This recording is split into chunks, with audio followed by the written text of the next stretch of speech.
Thanks to the supporters of channel member Nick Collard. Our quest to fix the financial problems that I may or may not have caused continues today as we enter the first round of the US Open Cup for the first time and actually head back to where it all began.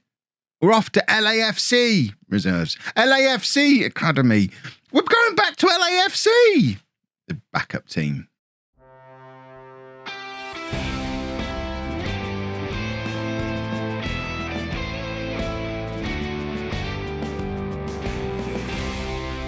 Hello and welcome to part 17 of Bourne in the USA. I'm Kevin. Coming up on today's episode, we have that first round Lamar Hunt US Open Cup tie away against Los Angeles Academy. And then we also face Coyotes FC in the league. Since you were last with me, and we've only played a couple of games because we wanted to show you the LAFC game because it's all about recovering our financial situation. We've dropped back below £200,000 in the red, and hopefully we fix that problem today. We're just going to get this. We don't need this on here. We added this on for the home video that came out this morning, and I can't remember how I added it. Get rid of formation. I don't need. If you don't know why I added that, you should go back and watch today's home video. We had problems, but this is what we're playing in the US Open the US Open Cup first round. First time in our history we've made it to this stage. LAFC Academy are in the US League 2, where they currently find themselves in 8th place, along with lots of MLS Academy sides, and apparently good old Birmingham City. There's a small possibility it might be a different Birmingham, but I don't see any evidence of that. So we're probably going to lose, but it's going to be fun finding out. We're going to get to the United States League 2 eventually. Hopefully this season, depending on how Charlotte FC do. At the moment, they're still on 17 wins from 17 games. They've scored 67 goals in those 17 games, conceding only 9. They're on 51 points already. They're a good team.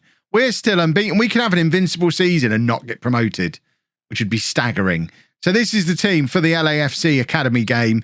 We've got Kotlярov in goal, a back four of Logan, Hall, Neese and Garlic, Williams and Gonzalez in midfield, then Torres and Huyan supporting Stone and Hernandez out wide.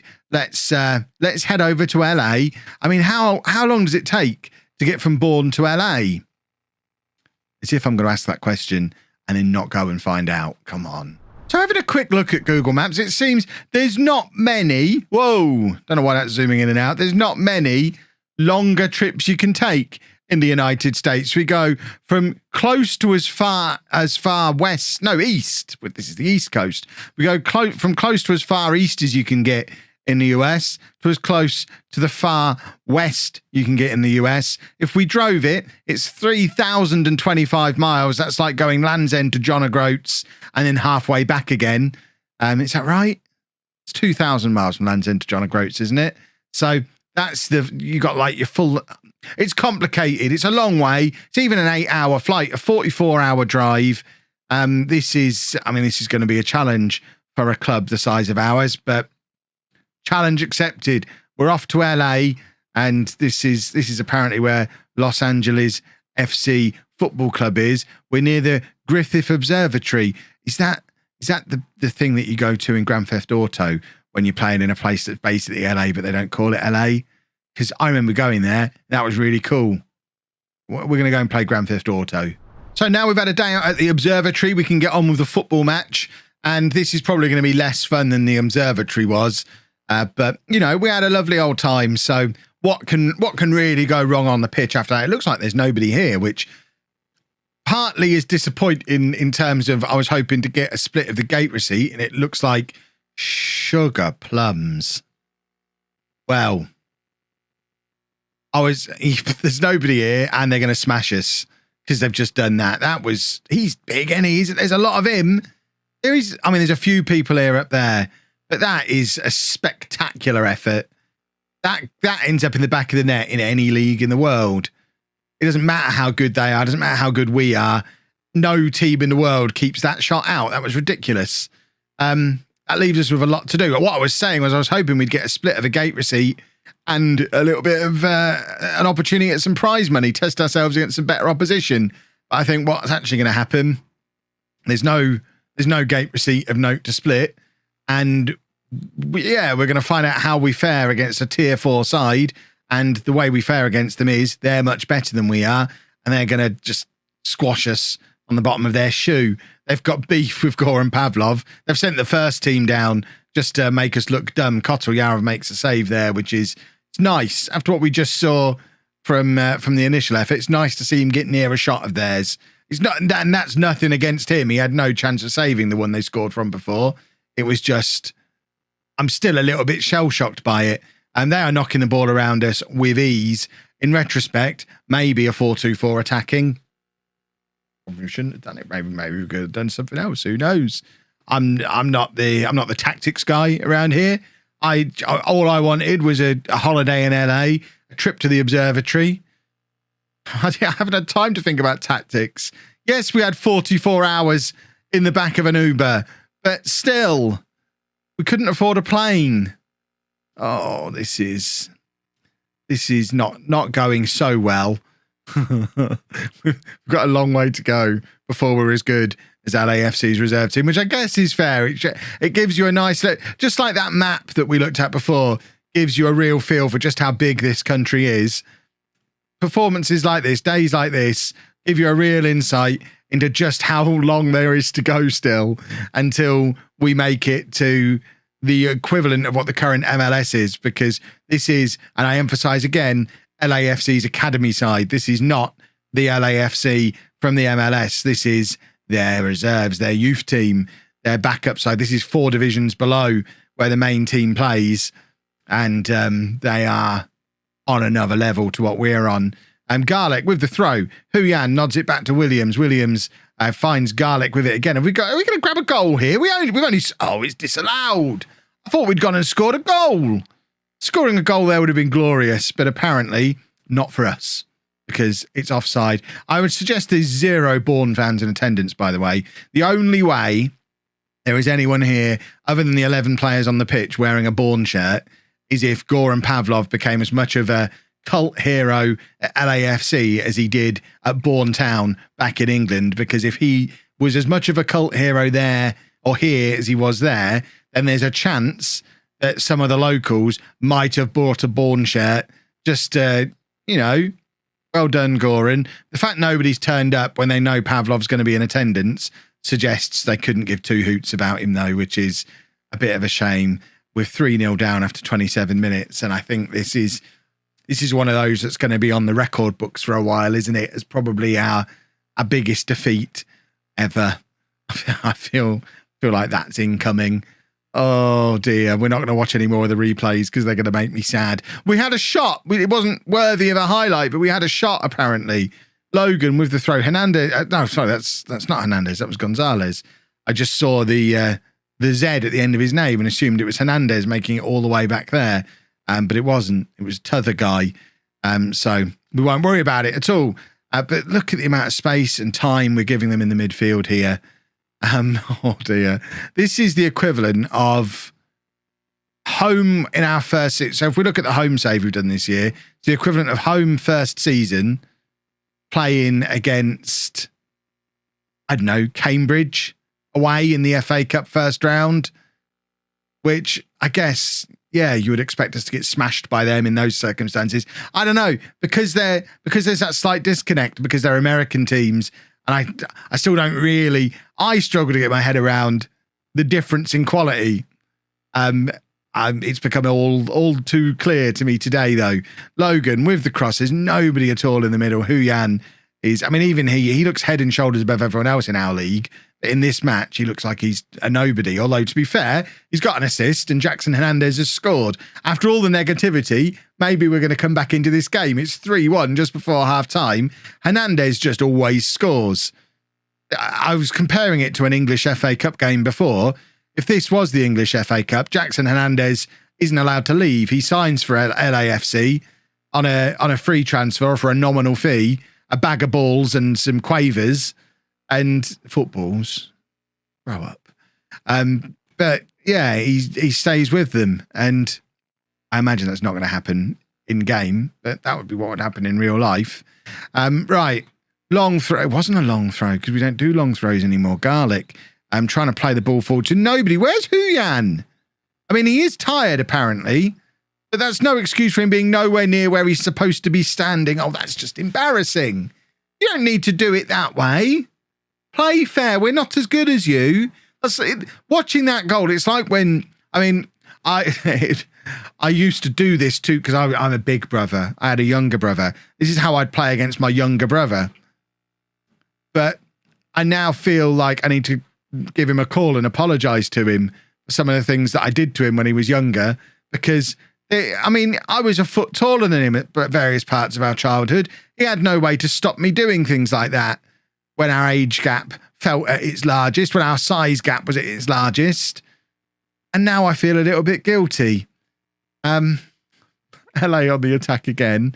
And, we are so powerless. Kotoyarov doesn't know whether to come or go. He's made the save, which is, he's had a good game, to be fair to him. He's made a couple of decent saves. Gonzalez has picked up a knock, so we probably need to take him off.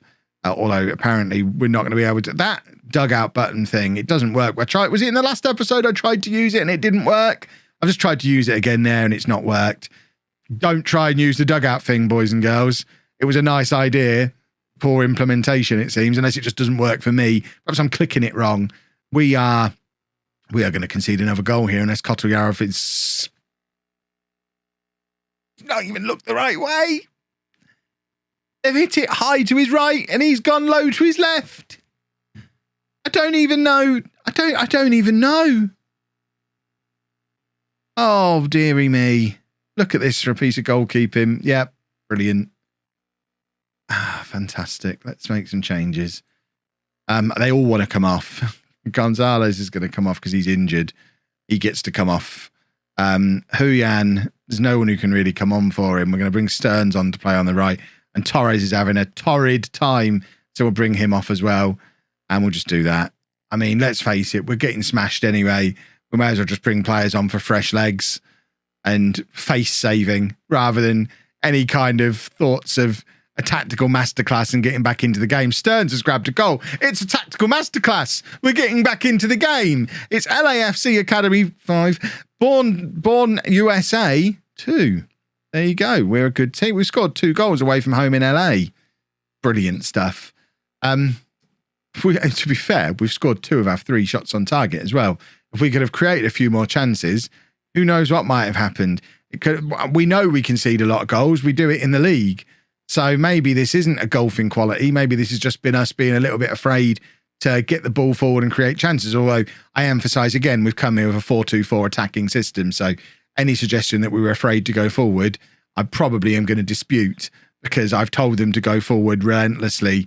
And even when it doesn't make sense, it's still 5-2 and I'd be happy. I think it's a fair reflection of the game we've seen. If they score any more, then it's still a fair reflection of the game we've seen. If they score any more now, then I'll get sad. I think when you're getting smashed by a team, 6 is like, we've had a bad day. We've conceded 6 goals. As soon as you go beyond 6, it's like, we are pathetic.